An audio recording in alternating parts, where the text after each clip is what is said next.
nó mới coi không thể nói ngăn quan trọng là sao mà cái khó lắm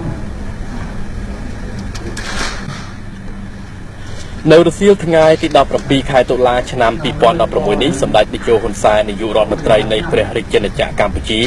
បានអនុញ្ញាតឲ្យប្រតិភូនាវាយុវជនកម្ពុជាដែលដឹកនាំដោយលោកសៀនសូលាក់ចូលជួបសម្ដែងការគួរសមនិងពិភាក្សាការងារនៅឯវិមានសន្តិភាពរាជធានីភ្នំពេញលោកសៀនសូលាក់បានគោរពជម្រាបជូនសម្ដេចតេជោហ៊ុនសែនថាប្រតិភូនាវាកម្ពុជានឹងត្រូវចូលរួមក្នុងកម្មវិធីនាវាយុវជនអាស៊ីអាគ្នេយ៍និងជប៉ុនលើកទី 43 ដែលមានយុវជនទាំងអស់ចំនួន 29 នាក់ប្រតិភូយុវជនកម្ពុជានឹងធ្វើដំណើររយៈពេល 52 ថ្ងៃចាប់ពីថ្ងៃទី 25 តុលាដល់ថ្ងៃទី 15 ធ្នូឆ្នាំ 2016 កម្មវិធីនេះធ្វើឡើងក្នុងគោលបំណងដើម្បីបង្កើតមិត្តភាពសាមគ្គីភាពនិងការយោគយល់គ្នារវាងយុវជនអាស៊ាននិងយុវជនជប៉ុនលើកកម្ពស់ស្មារតីនៃកិច្ចសហប្រតិបត្តិការអន្តរជាតិពង្រីកទស្សនៈទាននានារបស់យុវជនលើកិច្ចការតំបន់និងពិភពលោក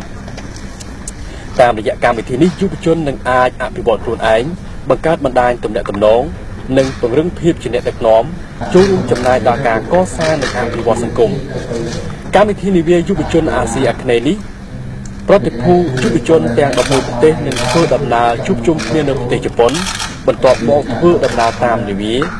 ដោយមានកម្មវិធីជាច្រើនឆ្លងកាត់ប្រទេសអាស៊ានដូចជាប្រទេសវៀតណាមសិង្ហបុរីឥណ្ឌូនេស៊ីនិងត្រឡប់បញ្ចប់កម្មវិធីនៅប្រទេសជប៉ុន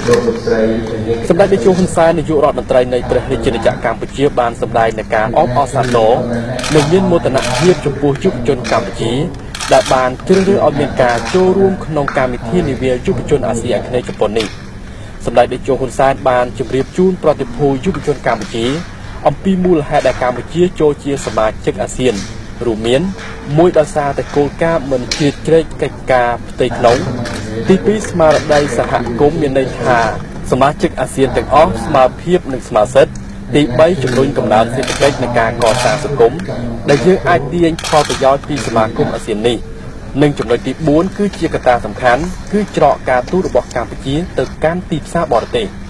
ជាមួយគ្នានេះសម្ដេចតេជោហ៊ុនសែនក៏បានផ្ដល់អនុសាសន៍ដល់យុវជនកម្ពុជាត្រូវកសាងស្នាដៃយុវជនគំរូដើម្បីផ្ដល់កិត្តិយសនិងកេរ្តិ៍ឈ្មោះសម្រាប់ប្រទេសជាតិយើង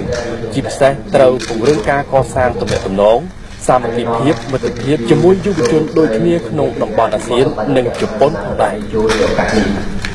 ត្រូវបានជ្រើសរើសដោយ